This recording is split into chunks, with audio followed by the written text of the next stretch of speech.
hindi naka-register sa BIR. Pag mag-register ba ako ngayon, mape-penalty yung past? Yung unang question muna, anong mangyayari? Possible na masulatan ka ni BIR ng non-compliance dahil may winithhold sa yung tax, may binawas yung client mo, ni-remit na kay BIR. So alam na ni BIR na may income ka kung ano man yung services mo.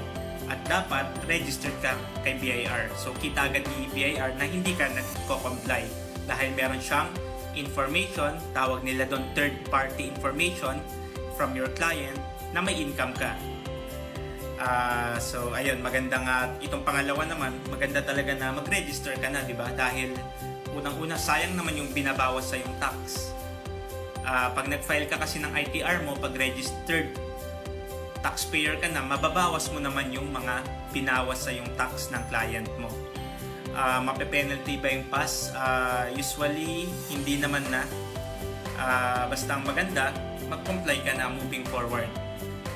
Bago pa ikaw ma-penalty na non-compliant ka sa pagpa-file ng tax mo. If you are a freelancer at meron kang concern or question regarding freelancers BIR registration and freelancers tax compliance, comment mo lang yan at sasagutin ko yan.